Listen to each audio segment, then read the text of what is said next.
Because what people don't realise is our customers are the families. The burial is for one day, and then we are the caretakers of their deceased forevermore. So that means that we're with them when they come and visit. We're looking after whether it is bubs, whether it's dad, granddad. They're now our responsibility. Their families have handed them over to us. So our job doesn't finish after the burial day. So sometimes people need to know what that aftercare is. Let's take it away from choosing a plot and let's talk about after the event.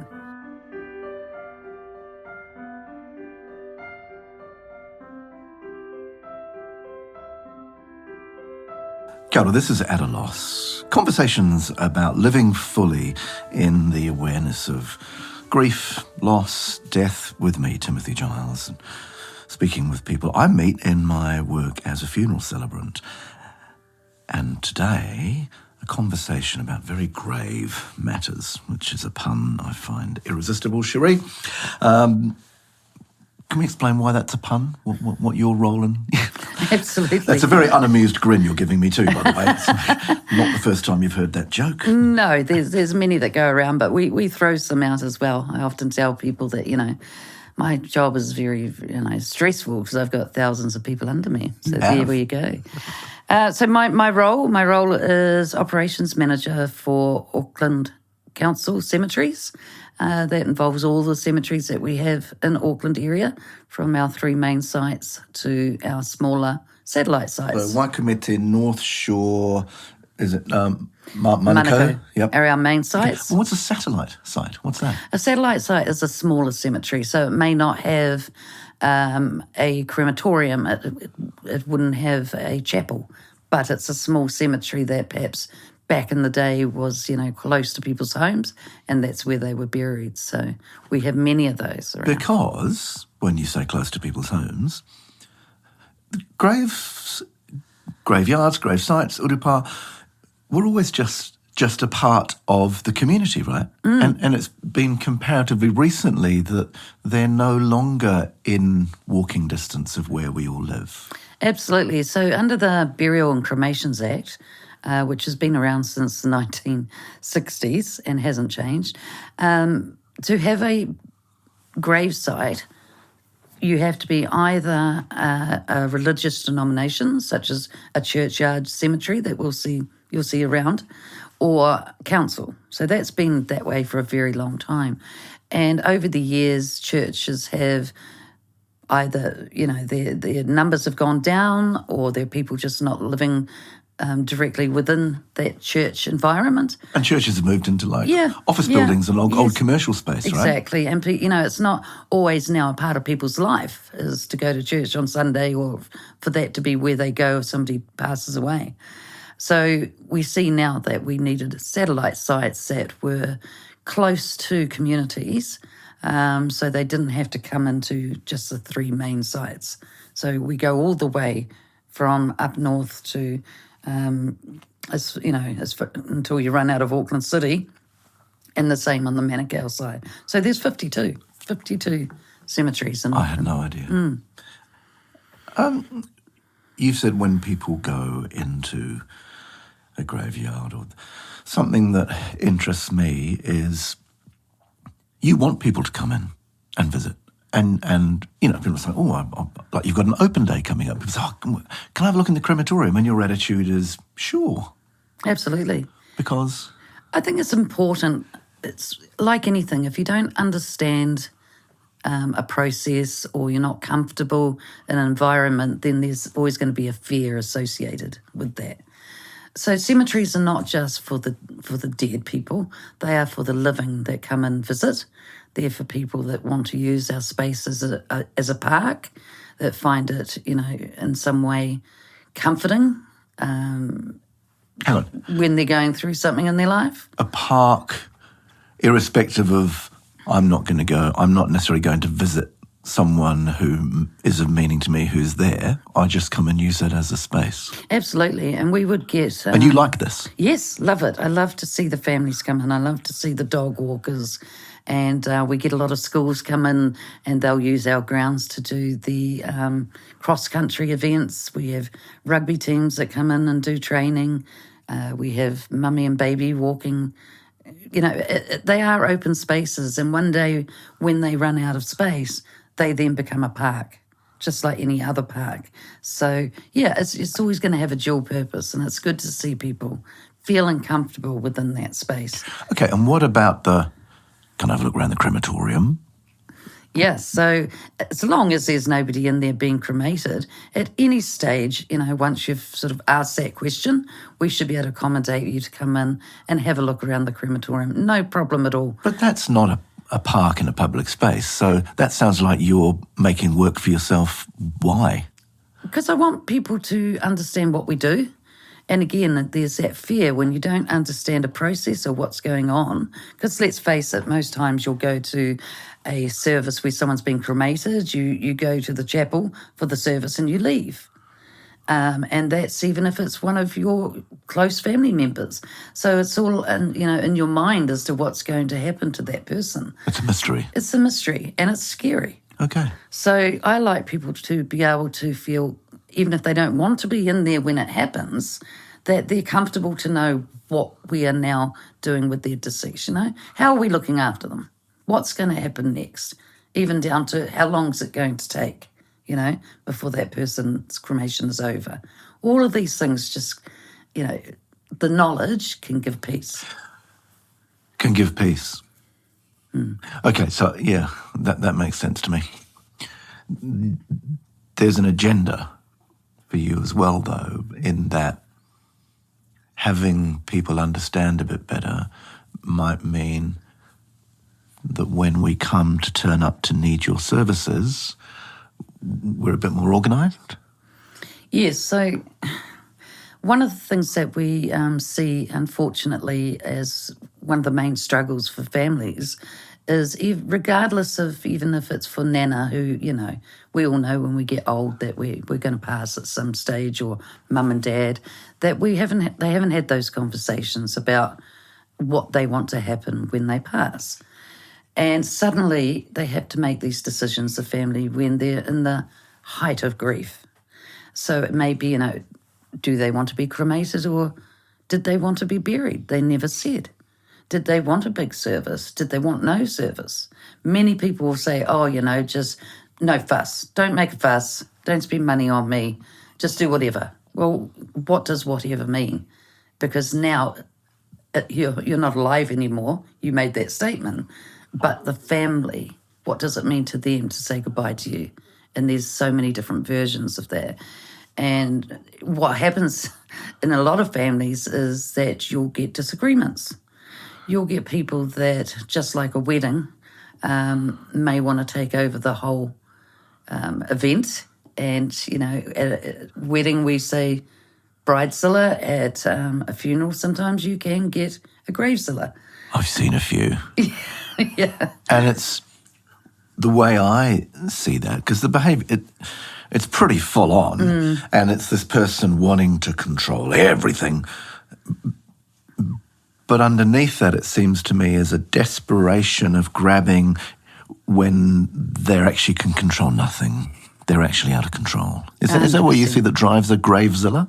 100%. I think, they also want to help the family. They want it to go smoothly. But you're right, these are people normally that are used to having control, having notice of something, like they're probably the biggest planners in the world, and suddenly it's all happening and it doesn't always come out in the best light of that person. But I always try and think that, they're in a space that, yes, they want to know what's happening next. So the more that people are educated on what happens, what your choices are at this time, then, the less stress on the family. You say choices. It's actually decisions must be made, right? So people turn up and they're in a really stressful time. They're normally tired, exhausted, right? Overwrought, confused.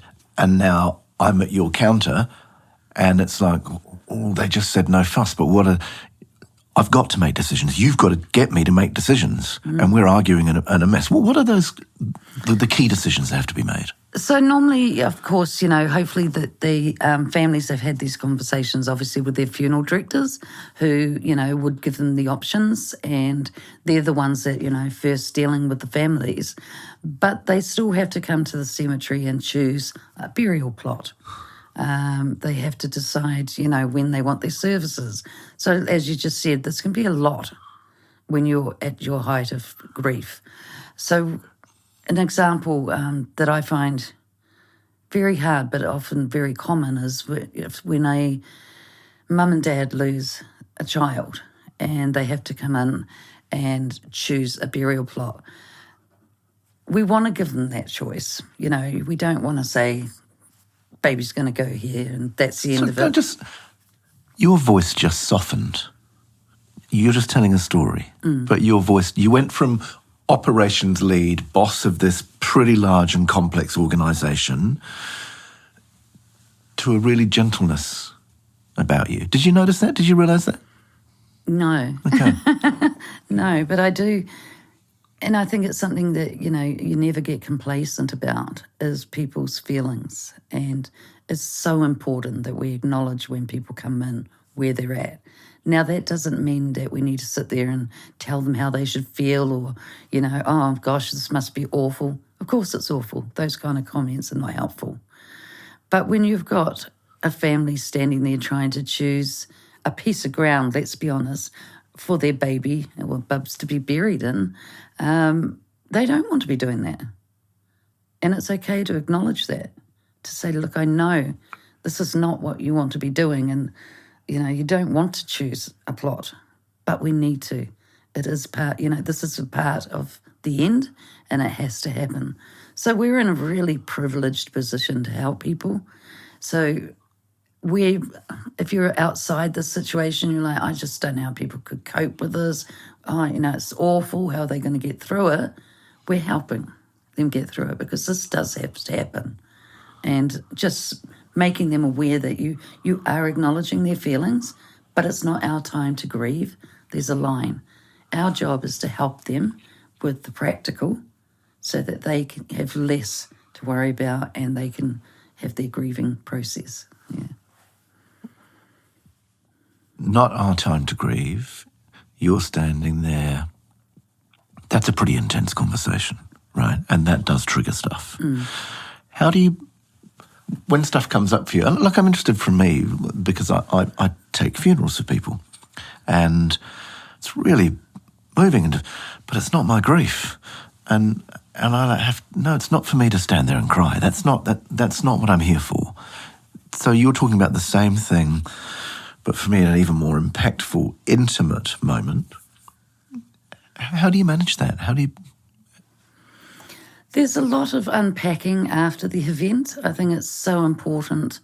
We're a small team at most of our cemeteries, and it's so important to be able to, after the event, speak to your teammates, maybe go away and have a little bit of a cry, a little bit of time out, however that is for you, but to also, to be able to share it, but then to leave it. We have, we can't take everything home with us. That's not healthy for us.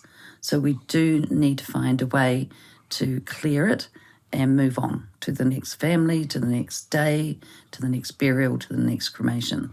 Otherwise, you just wouldn't last in this business. It wouldn't be good for your mental health. So you see a really sad situation, but you've also got to pick out of that good things that happen. Oh, I was able to get them the time they wanted, even though there was some, the sun was out, thank goodness, because we managed to get all the mats down, even though it's pouring with rain. All those little things matter so much to my team. It may not even be noticed by the family, but for us, it's huge that we're able to, accommodate in these ways. That the things that could have gone wrong and could have made it, the things that a Gravezilla's trying to avoid. Yeah. Can you keep going with that story? And I know it's a compilation of, you've got these parents and they're there and you use the term bubs. right? So I know you don't want to be here. How does it end, and how do you watch them walk away feeling like I helped? I think it's about letting them talk if they want to.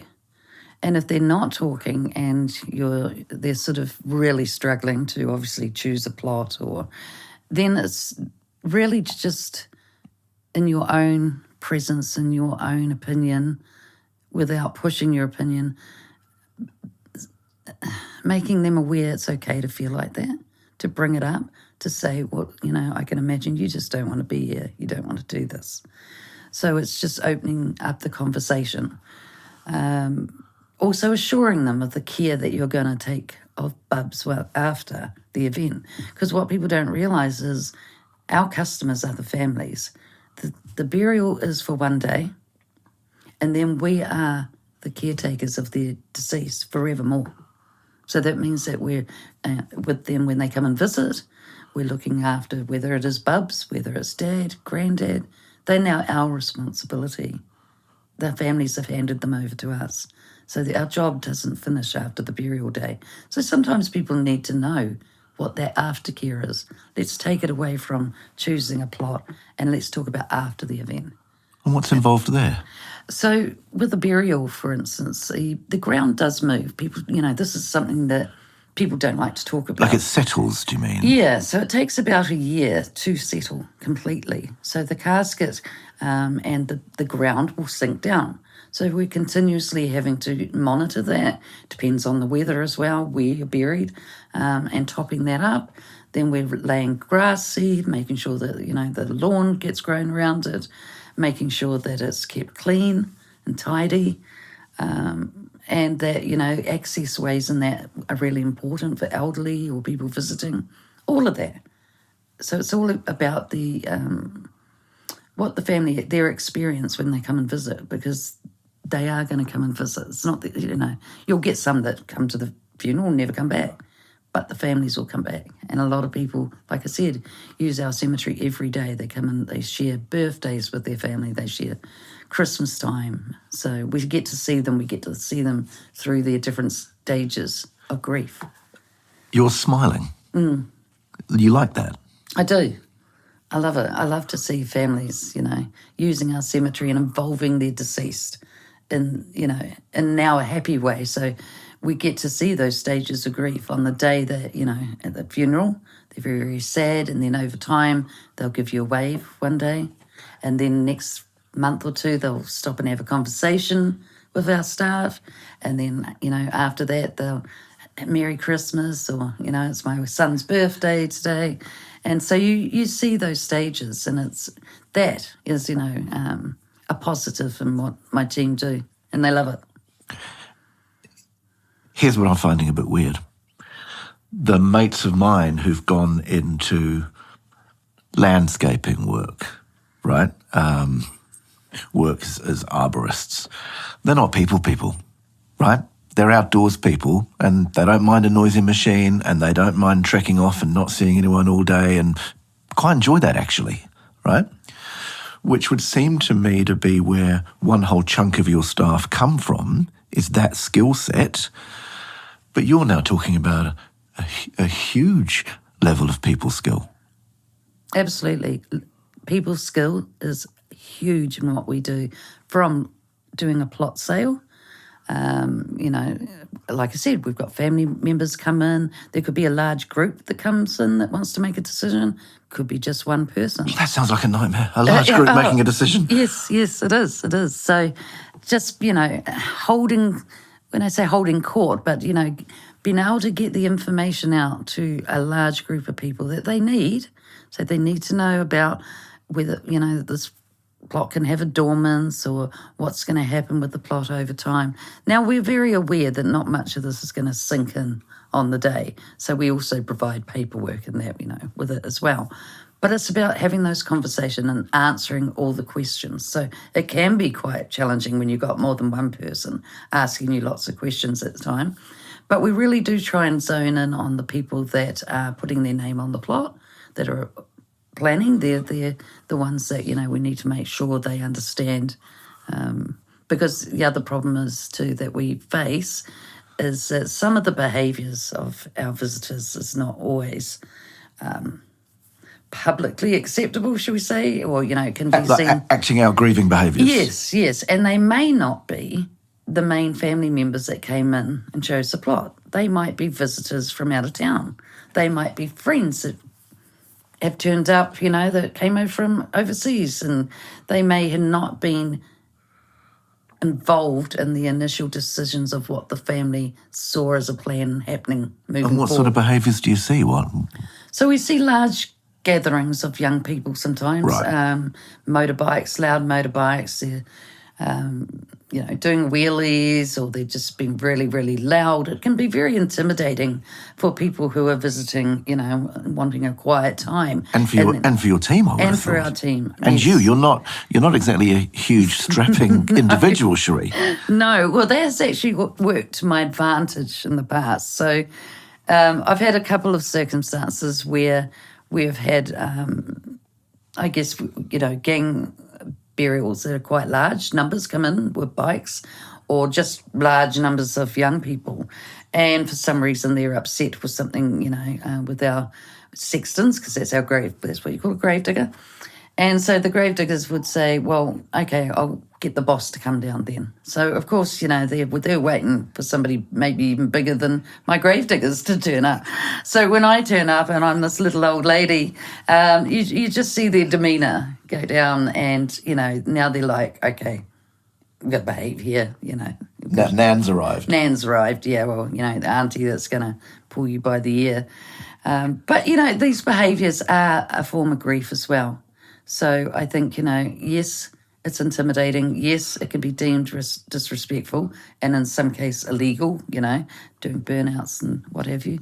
But we've also got to remember people's grieving processes and how the youth of today, everything is, on social media. They can get carried away with that. They may not notice or think at the time that what they're videoing is inappropriate to other people. So social media in itself is a whole nother side of what goes on in cemeteries, as opposed to the old days where you got invited to a funeral. You didn't just turn up, and you certainly didn't get up in a chapel and just speak your mind. If you were not asked to speak, you didn't speak. So, if it wasn't written down on the order of service. So there's a lot of what I call on the fly in our business. We're never sure how people are going to behave. Can I just take you back for a moment to large strapping gang members, or a huge hubbub of loud young people? I'm scared of a group of teenage girls, right? Never mind what you're talking about. You're seeing all those behaviours. They're intimidating, the burnouts, the whatever it might be, the music being played loud, whatever. You have an internal process of saying, this acting out is them grieving. Is that what you do, rather than going, I need to solve this now, I need this to stop now? Can you? It's a bit of both. So again, part of the training for our sextons. So the families will come in with a funeral director. The funeral director is one person versus, it could be 300 people that are attending this burial or cremation. So we don't expect miracles, but we've always got to be prepared with training. And training is, especially in a crematorium, where the family are very aware that we are in charge. Now, it is a skill. There's no point, waving your arms around, yelling at people, stop, stop, stop. That's not going to help. At the same time, there is that level of remembering that they are grieving. And this is their way of grieving. This is their way of maybe making it how they would want it. You just don't know what goes on in people's minds. So you've got to learn when to step in and when to back off, and just allow them to have their time and leave. This, for me, loops back to why you want to have conversations like this, and why in Dying Matters Week coming up next month, you've got an open day, and why you're like, you want to have a look around? Sure. Because when it strikes, and I'm in this state of emotional intensity, it would be ideal if I have an awareness of what's happening. That's not surprising me as well. But when someone does wave their arms around as going, stop, stop. So the other thing we have to make sure is that part of our training is to read the room too. So in a crematorium, as you can imagine, this is a very big machine. We're gauging, are there people in here that perhaps are intoxicated? And it's not a good idea to have people in. Lots of that at funerals. Absolutely. And the same in chapels or, at a burial. Ideally, we'd like it all to go well. Sometimes it doesn't. So it's always good to, in a crematorium sense, and people might be thinking, why is somebody in the crematorium? So should explain that. What people can opt to do is to actually view the body, the casket going into the cremator. They don't view the whole cremation, but they view the body going in, and they're there in the crematorium when the body goes into the cremator. So I have learned in the past and from good experiences and bad experiences that people need to know there's an option to leave, that they have an option as if they were outside at a burial, they can leave, they can walk off. And lots of people do. You'll see people wander off from a service. If you're in a crematorium, you need to be able to leave too if you feel like it. But it's an enclosed space. So we always make sure that there is a door and we make them aware that they can leave out that door. If you at any time feel uncomfortable, please here's the door there and you can leave. I can hear that's a well-practiced that you deliver. 100%. Okay. The other thing that is very important is to have the family where they can be involved to the last minute until it gets to the point where the staff have to take over to complete the cremation, is to try and have that family involved as much as possible. But then also we've got to think about safety. For instance, you cannot dig your own grave. Well, Okay. I've been accused of doing that professionally and also in relationships as well. Yes. So in a council cemetery, different to an urupa or maybe a church-based cemetery, we have rules and regulations for health and safety. That sounds like a pretty cool thing to do. I can see where people would want to dig their own grave. Like the physical exertion would help process it through, but why are you so mean and restrictive, Sheree? Many reasons. First of all, it's so easy to dig yourself up a hole and make it not a hole. So there is an absolute skill in digging a grave. And yes, on our maraes and churchyards, there's some people with those skills. Yeah, they've been... And it's great because they pass it on through the generations. But when Joe Public comes in, or a bunch of friends perhaps that think they're going to dig a grave, it doesn't always work well. Also, most graves are at double depth, just under 6 foot. So there is the potential for a grave to fall in on somebody if they're trying to hand dig it. We use diggers where we can. Sometimes we've got to hand dig, but our team are trained up to hand dig.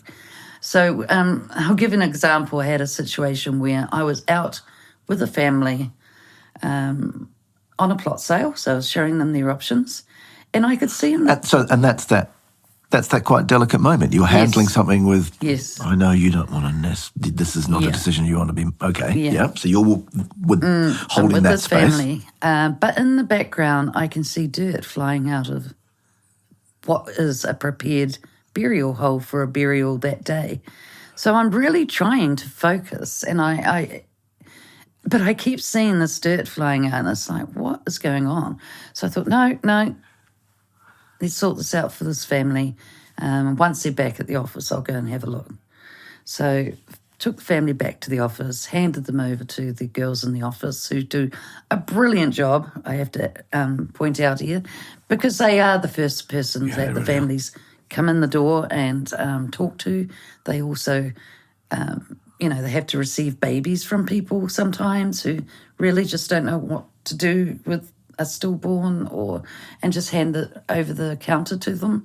That happens a lot. But in this situation, the family were handed over, they had their plot. So I was able to go back out into the burial ground and investigate this. Hang on, I'm going to come back to the baby handed over in a moment, but in my mind, I've got this cartoon-like image of dirt flying out, and you're like, no one from my team, that was done. That sounds like quite a long time, going back to the office, taking care of that with patience, and then going, right, I'm now going to head back to goodness knows what you're going to find. Yes, so when I got there, what I found is 2 grown men in this hole digging.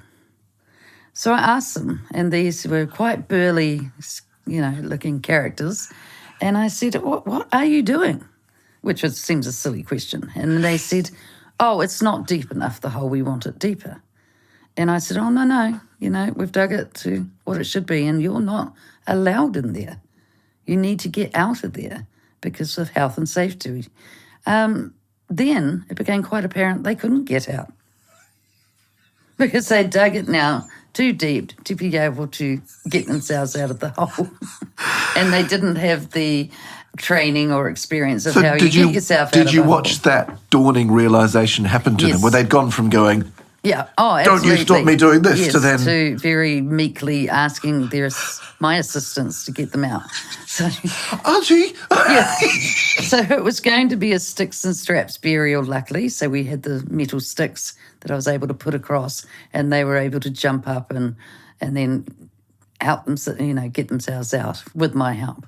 So, yeah, I mean, you've got to see the humour in that. At the time, they, again, they thought they were doing the best for their deceased. They really weren't. Yeah, they really weren't. But de-escalating, I could have stood there and yelled at them. That's not going to help get them out of the hole any time faster. So you've just got to choose your times, and then sometimes let them come to their own realisation that the behaviour is, let's just get in check here, what's going on, yeah. And it's allowing that emotion to pass, right? Yeah. This intensity. Okay, we'll just wait. Right. Are we ready now? Yeah. Yeah? Yeah. You told a story about 2 younger family members who were carrying, you talked about there may be, 300 people involved, right? A large group involved in decision. And you had these 2 younger members who were there having to make a decision, and things weren't going well. And your family copped it, your staff copped it, right? Yes, so I got called down to the office, and I could tell by the RT call that the office were quite stressed.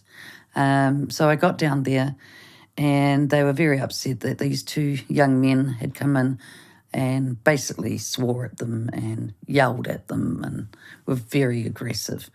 These 2 young gentlemen were now standing outside. So I got the story. What had happened is that, yes, they had been given the responsibility, if you like, to come and choose a burial plot for one of their relatives, but they were in communication with a lot of people in the family. They'd gone out and chosen a plot. They come into the office only to be told that, unfortunately, that plot is already sold and it just wasn't showing up on the records. So that they would need to go out and choose another plot. So not an ideal situation. But not an ideal response. You called them young gentlemen. Exactly. So young gentlemen, Sheree? They've just sworn at your staff, abused them. Yes, they shouldn't do that. 100%. I'm not in any way, saying that kind of behaviour is okay, which is why I wanted them to acknowledge what they had done. So I went outside and asked them to come into a separate office that we have, let them explain to me what the situation was. I explained to them the situation that they had put my staff in and how they had actually made them afraid and scared. And I said to them, this is not, I can tell, this is not you guys. This is not who you are. You're pulling an auntie face on me, I can see. Yeah. Okay. Yeah. And we want to get this sorted for you, and I will help you. But what we need to do first is you need to go in there and you need to apologise to the office staff for your behaviour. And once I sort of explained to them how they'd made the office feel, they were willing to go in there and apologise. And how had they made the office feel? Afraid. And you said that to, intimidated. that Yes. to these two men? Yes. And they seemed quite sort of guilty, and horrified. So they had no problem going in and apologising.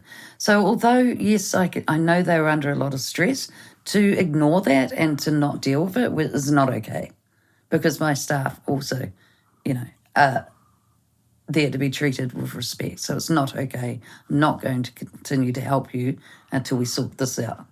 And, so... I felt for them, because I know in these larger families it's a huge responsibility to get it right. And again, they're young. They've probably never thought about choosing a burial plot in their lives. And now they're here doing it, and something went wrong. And, And this is the conversation you have with them? Yes, 100%. Okay. And they feel, and they're just nodding. They're agreeing. This is why they're feeling frustrated, angry. And I get that. And I think that's part of it. Auntie's going to help you. Yeah. But here's what you need to do. Yes. Well, cool. Yeah, 100%. Your rivers of patience for tough behaviours are impressive. How long have you been doing this? So I've been doing this for just over 10 years now. Yeah. And you live at Waikamete in this historic house, the old Sexton's house. That's right. I'm very, very proud occupant of the head Sexton house at Waikamete. So it was built in 1886, so it's over 140 years old. It's always housed either a head sexton or manager of a cemetery. So it's great to carry on that, to be able to live there. I live there with my children and my grandchildren. So there's 3 generations in that house. And it's a house full of love and life, even though it is in the cemetery. And we have the best neighbours most of the time. Both, the living and the dead neighbours? Yes. Yeah. 10 years sounds like long enough. But you still enjoy it? Absolutely. Absolutely. I mean, how can you not? I can think of lots of... You've talked about a whole lot of things that I can not enjoy. Yeah, I guess, but, there's the positives. Like I say, when you see the news, especially lately, there's been a lot of tragic incidences, and you're sitting at home watching the news as a member of public, and it's like, oh, that's awful, but there's nothing I can do about it. Whereas we get to help people in that situation. We get to do some practical things for them. The suicides, the traumatic deaths, the sudden... Right. Murders, children dying. And, we get to actually help them by helping them with the practical side of what needs to be, but also to give them that assurance that now we are the caretakers of their deceased moving forward. At your South Auckland cemetery, I was, presiding around a burial. And later on, all the family had gone, and, we'd gone and done the little aftermatch, and I just headed back just, to go and check, make sure it's cool. And there was one of your staff. And then, what are you doing this? Oh, just saying welcome. What? And your staff members there just saying welcome, and then we're going to look after them. You're not going to get rich in this work. No. Right? You didn't pull up in a Maserati by any stretch.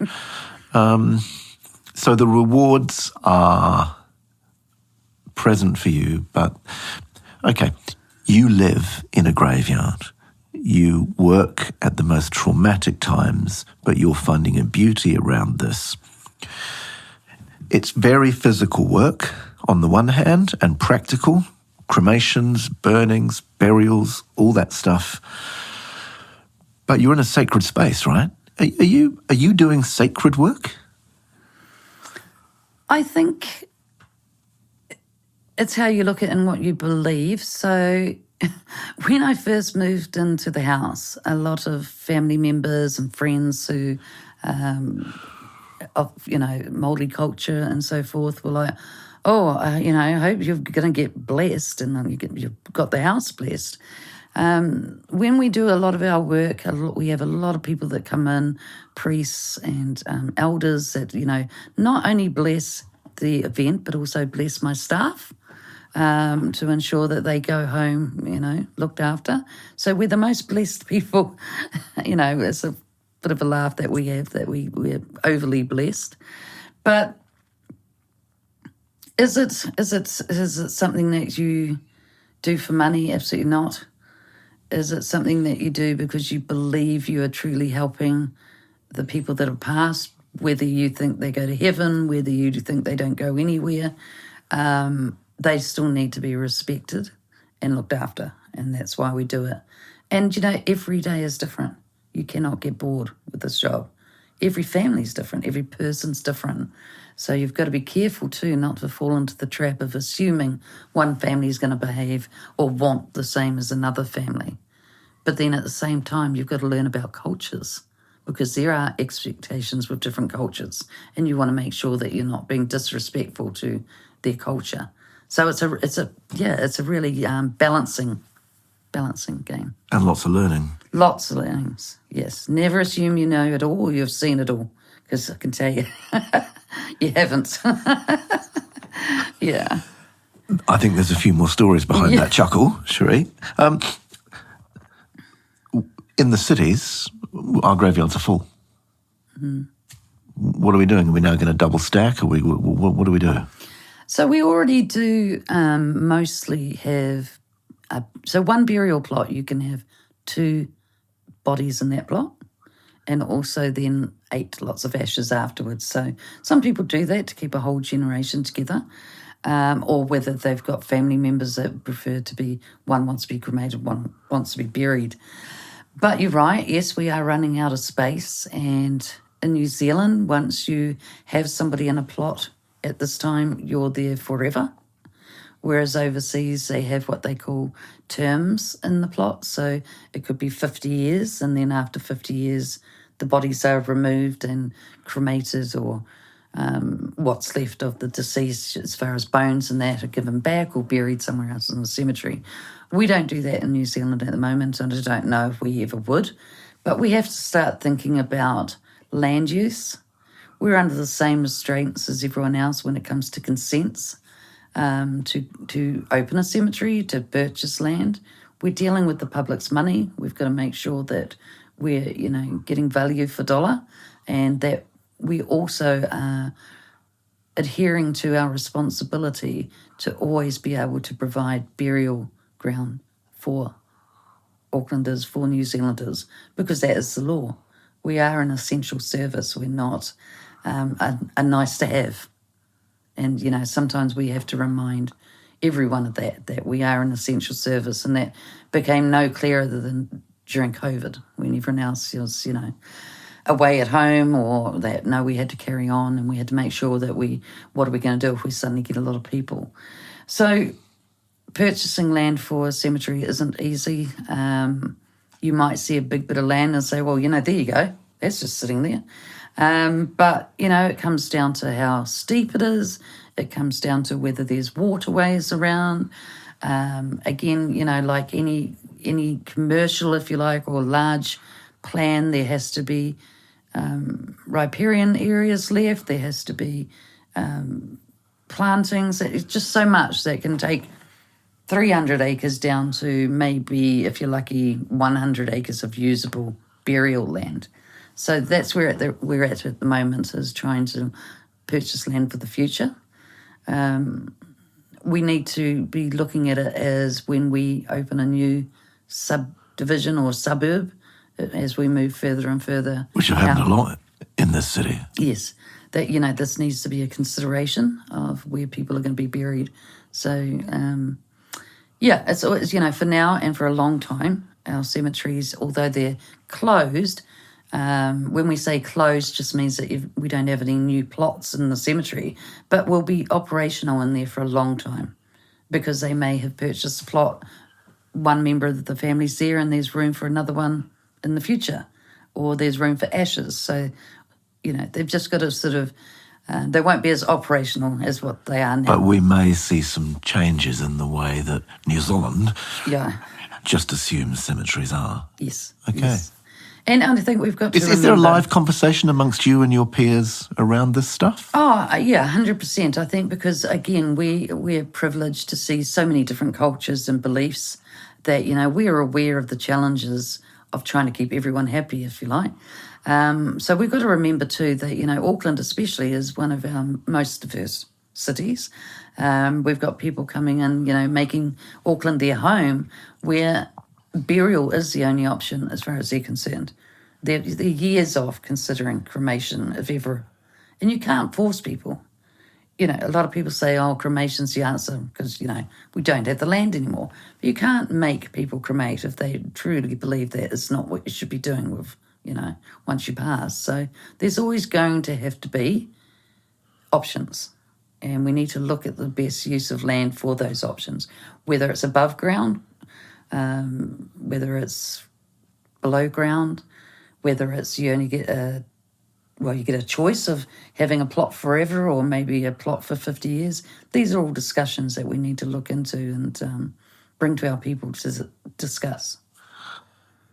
I do want to look back to one thing and that you talked about, which mid-story you matter-of-factly talked about your staff having a stillborn baby handed to them.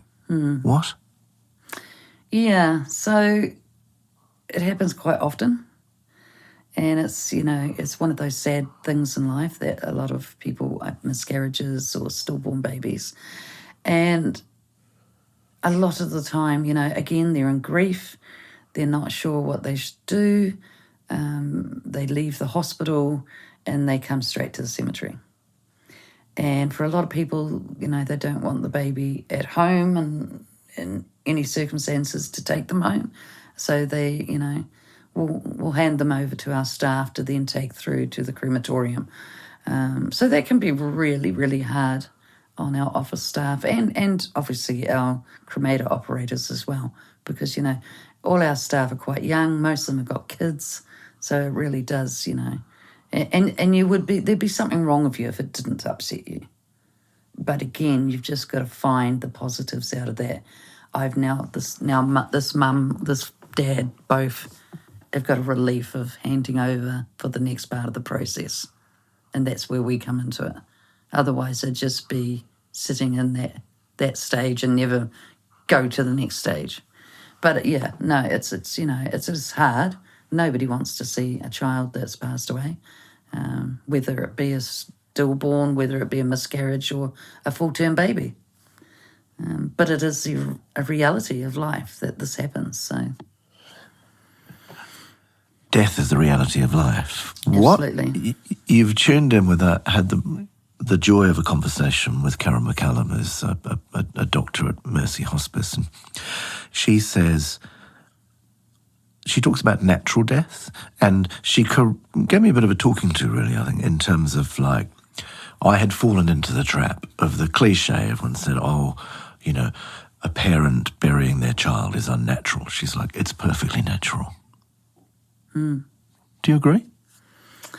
I think I agree, and I guess I'm a bit like yourself. We don't like to see that as... Sometimes when we say natural, it's almost like we're approving of it or okay with it, and I think that's the difference. Yes, it is natural, but it's also... It's not okay. It's not okay.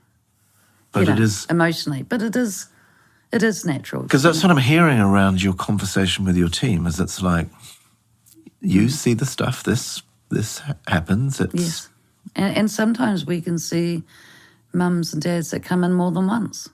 They'll lose more than one child, one baby. So, she's right. It is natural. Not all births are meant to be.